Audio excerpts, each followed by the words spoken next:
So we're going to talk a little bit about runner-chaser. Now, all those twin flame groups are going, oh, we don't want to talk about runners and chasers and what's running and what's chasing. And those are terms that are, fed to the twin flame community, and everybody's, getting it into their mind. I'm running, I'm chasing. I really started thinking about this energy. And Keleena and I have been talking a little bit about this, haven't we? Yeah. Yes, you've tackled it. All right. We want to talk about this rubber band that exists between this connection. And I'm just going to say this connection. Can everyone relate to this connection? Okay? Twin flames, twin souls, catalytic, false twins. I don't care what your connection is.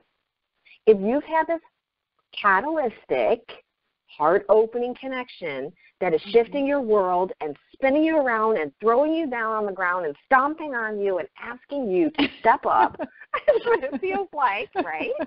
Okay? Oh, my. Exactly. Right. So if you have that coming into your life, that connection has this energetic rubber band that goes between you and this other person, okay? The soul growth that takes place between these people is very dependent upon this connection. So the basic connection premise is learn to stand in your own power. Clear your stuff. Get rid of whatever programs and everything that you have so that you can step into your authentic being. So what does this other person do? What's the purpose that they serve? This other person triggers the heck out of you. They trigger you. You're going to find out every single little thing that you ever did not like about yourself, and you are going to be asked to step up and say, oh, my gosh, is this true about me? Am I like this? Am I this? You're going to have to let go of it so that you can find out who you truly are. You are not all that stuff you think you are. A lot of you that are on here may already be a lot through this process, and that's great. But what is this connection, this runner-chaser energy? Why do you find yourself longing for this person sometimes? A lot of you are starting to say, you know what? I'm standing in my own power now. I'm going to walk away, and I'm going to do this and this. Well, what does that do with the other person? Okay, Keleena, what do we want to talk about with this rubber band? This rubber band between the two people. What do you want to say? Well, first of all, I do want to also say that when with your twin or your sacred partner, or whatever, you're also shifting that person's inner awareness. You're opening to a higher awareness. You're really beginning to shift each other to push them into the ascension process, into the transformation, into who they are. So during that time when you're rubber banding back and forth, that is also happening too. And the changes within the body structure are happening, plus with all the light codes that are coming in. And I'm not going to get into that right now, but the light codes that are coming in through the sun and everything, all this stuff is going on at the same time, and energetically you are also shifting each other as you are having this connection and this heart awakening and the pull, the rubber band pull, the stretch me as far as you can and then let go of me, baby. That's about it, yeah. Yes, and wait, can tell me. No, you can't tell him to wait. If he's got something to say, he's going to say it. Yeah. He's just saying, repeat your question. He said, repeat your question that you said to me, Deb, while I'm trying to talk. Thank you. So I get in my ear. Well, the question is that what do you have to say about the rubber band? I've got stuff to say about the rubber band before Keleena gets to talk. I get to talk. I'm just kidding. But no, I'm trying to, I want to get into this conversation because, I am really beginning to understand there's a definite purpose in the run. When you talk about runner-chaser, there's a definite purpose in it. It's not something that has been invented. It's a dynamic, and it's a dynamic that's necessary for ascension. So let's talk about that. Right. Okay. To me? Do you have something to say, or do you want to say something? No, I am allowing you to go. Okay. I will jump in Go on. Talk about Okay. what you two were talking about last night. I am listening and I am contemplating. Okay. All right. All right. When two people are in connection, all right, when someone steps back, the other person wants, the rubber band distance is only so far, okay? If you have two people that are in neutral, they're standing and you've got this rubber band that's between you, and everybody's on an even playing field. I'm peaceful over here. I'm peaceful over here. There's no catalytic energy that makes you want to change anything, right? So I'm happy. I'm in my own power. The other person's happy. They're in their own power. And ideally, when two people are heart connected in this way, when they get to their divine, highest, authentic, and of course we're always expanding, but the really higher vibrational perspectives and stuff, you have this wonderful connection that you really don't want to back from, because you're connected, you're heart connected. But what ends up happening is if you are in this kind of connection and you have not really advanced the connection, there's nothing to make you pull out of your comfort zone. You just stay in your comfort zone. I'm here, you're here, we're comfortable. There's no growth. There's no anything. But let's say one person starts feeling overwhelmed about the connection, and they take a step back. Okay, they take a step back. Now think of that rubber band. What does that rubber band do? It stretches. What happens to the other person? They're feeling the pull, like, whoa, that person's pulled back. Right. They're wanting to move towards that person, okay? In an old-fashioned way of saying it, that person then starts feeling like they want to chase because they're being pulled to that person, even though they don't want to be. They might be like, you know what, I don't like this. I don't want to be this way. But this rubber band's pulling them towards that person, okay?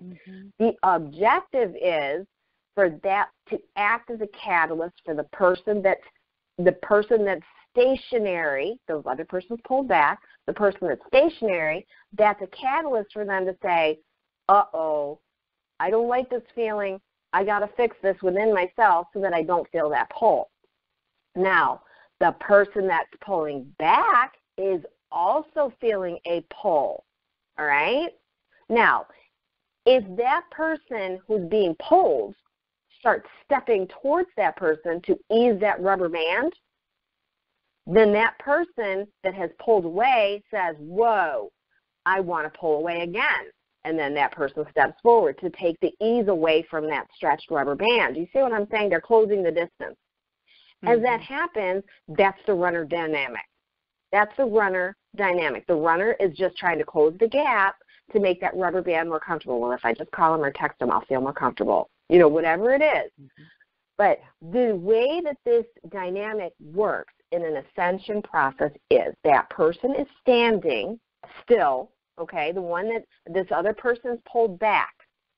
If that person addresses whatever it is that's triggering in them, the pull to that person and says, okay, this person's pulling away. That means I have a void inside of me that I need to fill. Okay, let me figure out how I can fulfill it. What are these things that are happening to me that need to be shifted and changed? What do I need to change in myself? What do I need to expand upon? What are the programs that I'm running that are not true? They go through this whole clearing process. What is happening if they're standing in their own power instead of moving towards the target, trying to close that distance to feel more comfortable? That other person, they feel the pull because guess what? They're attached to that rubber band too. So guess what? That person who has been pulled away from stands in their power, does their work, and what is the dynamic of that person who is pulling away? The further they pull away, the more they're feeling it. So in a sense, when someone pulls away from you, that's a really good thing. When they pull away from you, it's an awesome thing because it means the more they pull away from you, the more they're being pulled back to you. But if you close that distance and you step up and you say, hey, I need to get closer to you to feel more comfortable, then they back up again. What does that do to the person who's moving in that direction to close the distance? It makes them more fearful. Oh, my God, they're running more. Oh, I got to step closer, step closer. That's where these big, huge dynamics come in from the running and chasing. Now, let's take that a step further. Okay, So this person has been chasing, stepping closer to close that distance, stepping closer to close that distance, and the other person stepping away. Eventually, that person who keeps stepping closer is going to go, I'm going to just say it, F that. I'm not doing that anymore. This is not beneficial to me. Oh, my, this is making me feel bad. I know. Okay. So anyways, here's this person saying, I'm not doing that. I've got more self-respect than that. I'm going to find my own thing. Guess what they do? They step back. Well, what does that do to the other person who stepped way back? Oh, that rubber band's getting too tight now. I better step forward. It's getting tight. It's going to snap. It's going to snap. I better step forward. But it won't. Oh, my God. It won't. It can't. It can't. It can't. It can't. It's not but possible. The beauty of it is the comfort level of that person who has stepped away is getting really uncomfortable. So then what happens is that person who says, I'm not taking this anymore. I'm going to do something else. You can just kiss off. I'm not doing this. Then they start stepping back, and the other person starts feeling the pull, and then guess what happens? Mm-hmm. They spring back, right?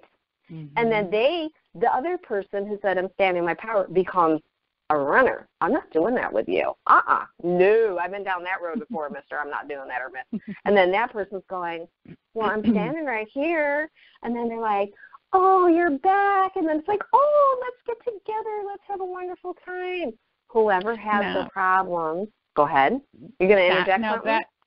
I just want to say, I want people to be aware that this isn't something that just happens, like in a week. This can happen. This can be like a few months or a year period. Yeah, this is a cycle. We're just explaining it. So right. Yeah. Right. So we're looking at the whole dynamic. All right. Right.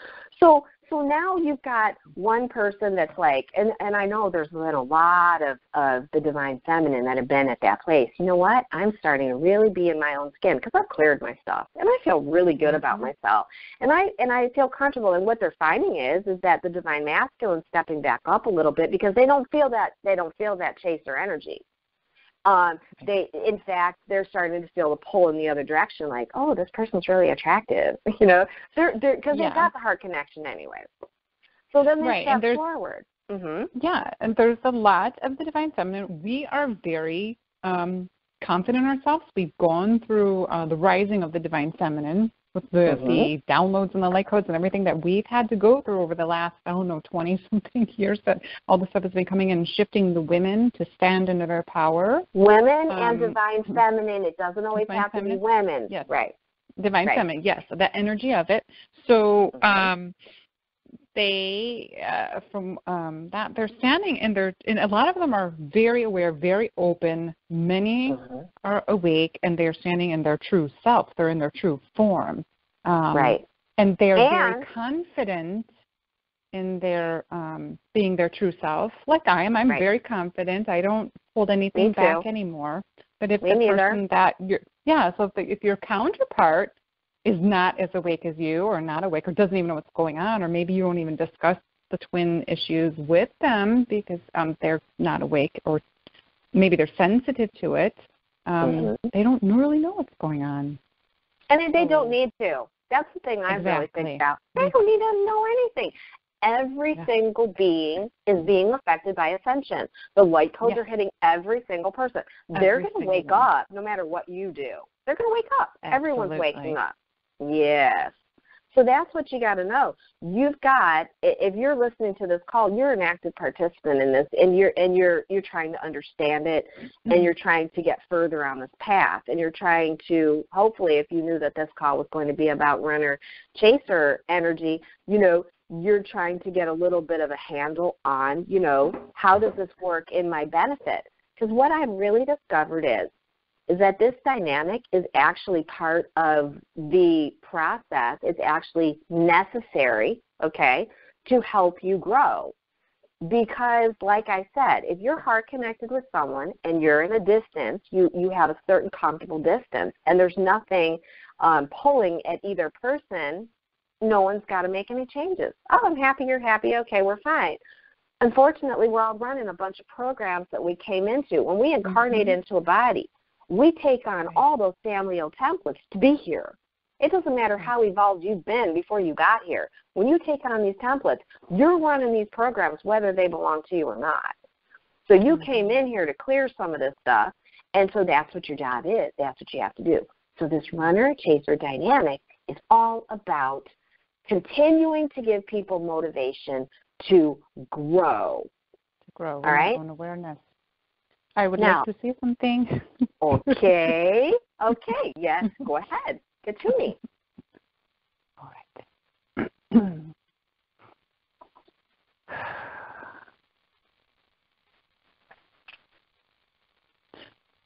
In the process of ascension, there are cycles. And the same cycles are within the twin community, the twin belief system. And one must understand with your rubber band effect that without it, you will not have that cataclysmic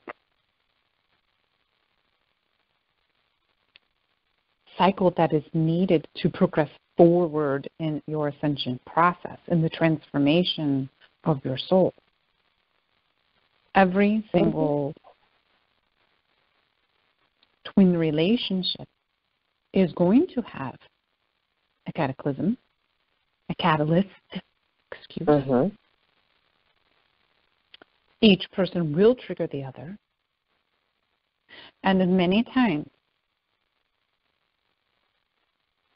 one must remember that these triggers, I may get off subject here, but these triggers are not always surface triggers.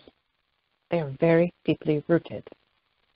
As you're saying, past patterns and behaviors, many of them go back to past lives. These are things that your soul has embraced when it was here many times, and it holds on to it. And in now this lifetime, as we're ascending, we are clearing, removing all of those densities. And that is why the twins are doing it together, because they're doing it faster. I want to say also that for those that didn't come in as twins, a lot of soul families tend to gather together in different areas of different countries. And that is their catalyst. So it's not only families. You have the soul families that are doing it for each other, and they're expanding each other's awareness just as the twins do. Twins chose to come and do it this way because they have their other special job of unconditional love. But I wanted them to understand that without that, as you call rubber band, pulling, there would be no other way. You would, if you stay in that comfort zone that you speak of, you are not removing anything. You are not moving forward in your process. And you will remain until you do move forward. Right. So comfort zone is not a good zone until after you've hit the fifth dimensional reality, the state of being, the state of awareness, where we're all supposed to be living from the heart. And then at that point, you don't need those catalytic things because you're living in your truth, you're living in your complete balance, and there is only unconditional love between. So that rubber band, it doesn't mean the connection goes away, but that's what we were talking about in the very beginning, where the two stand with the rubber band that's just perfectly balanced between them, and nobody, hey, one might step back a little bit and the other goes, oh, I feel that. Oh, I feel that, you know. But it's not a catalytic for any growth or change. So, yes. Okay. And Keleena, may I speak about this? Oh, my God. Keleena? Sure, why not? Go ahead. Go for it. Yeah. All right. Why do you need to speak about why can I do that? Oh, my God. Okay, go on. Okay. All right. I want to speak. Because I am only with Keleena as an ascended master that is guiding her in her lifetime. I'm in and out, just so people know. But I also guide many of you, millions. So what I wish to say is as I'm watching her going through her own experience with her twin soul relationship, and I see, and she talks to me about it, and I see how she struggles with he comes to her fifth dimensionally more than fourth dimensionally. And I want everyone to understand that that is okay. Because remember, we are living on the earth in an illusionary world. The thing that matters the most is the spirit being that you are and why you're here. What your mission is and what your path is. Remember, the things around you don't matter. The noise, the greed, the materialism. You're here to do what you came to do. So if you're meeting more in the fifth dimension or 5D energetically with your twin, it is because you're meeting there not only for intimacy, but also for the work that you're to do. And then it will remain in your, if you are not conscious of it, it will remain in your subconscious, and you will bring it here, and everything will light up and come through you. Kind of like codes, like light codes. So I want people to be aware of that. Right. That you're living in the fifth dimension. As Keleena has said before, everybody talks about the fifth dimension and only being the intimate part of the relationship. It is not only sexual in the fifth dimension. It is about the intimacy of communication and the work that you're here to do. It goes much bigger than you know. We are all part of the whole. We are all one. And we're all here to make these changes that we came to make together in unity. Thank you. Thank you, Katumi. I totally agree with that. And knowing, the depth of the mission of the unconditional love path. I mean, everything leads to the unconditional love path in the higher dimensions. That is what we're here for. I've said before, unconditional love is really mastering your own vibration and frequency, because when you master your own vibration and frequency, when someone steps into your field, they cannot affect your vibration. In fact, exactly the opposite happens. You're holding your high vibration. They have to match yours. That's what this is all about. They have to come up. You can't exactly. You can't go down, especially when you get to a certain point. It doesn't mean you're not triggered. It doesn't mean you're not experiencing some rising of the ego. I mean, all of that does happen. So thank you so much for saying that, Katumi. I wrote a note down here that I wanted to make sure that I didn't forget in all of this dynamic, and that is the concept of putting space between you and this person.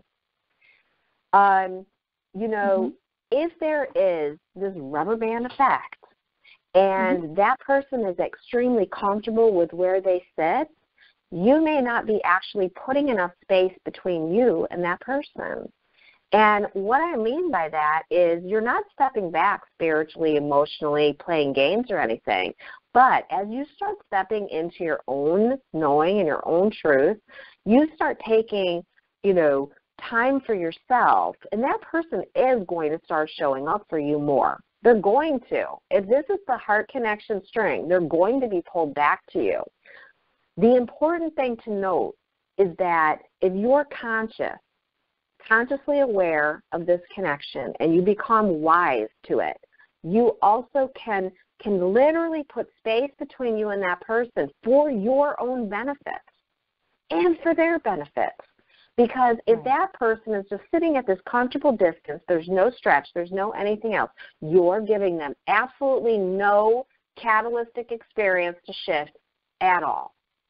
Right. If you pull, and I mean very simply, if they come back to you, they want to go do something, if they want to talk or whatever, and you don't change your life and say, oh, I'm going to drop everything because they showed up. No, you're in your moment of now. You're in your love of what you're doing. You're in your, and that person, you might say, hey, great, I'll see you in a little bit, I'm over here doing my thing. You literally put that space. So as you put that space, you're literally creating that rubber band to stretch a little bit for that person. They literally start to feel much more free. See, I think that what's happened is as they, you have the person that steps back because they're just really not ready for that kind of intimacy. But there's a purpose for the other person, which is to trigger all of the things that need to clear. Once that person who needs to clear does a lot of their clearing, they start stepping into their own, the other person starts getting more catalytic experiences as they start feeling pulled towards the other person. Right. So this is an extremely this is an extremely important thing. And a lot of the teachers that, talk about this, like, oh, let's not talk about runner chasers, or we don't want to use that terminology. We don't have to use that terminology. But the dynamic is part of this process, and you have to understand how to use it. And I want to say use it to your benefit. Use it to your soul's growth. If you understand this dynamic is going on, use the wisdom within inside of you. I'm going to put some space there. This person needs some space. They're running from me. They need space. Give it to them. Right. Go on your way.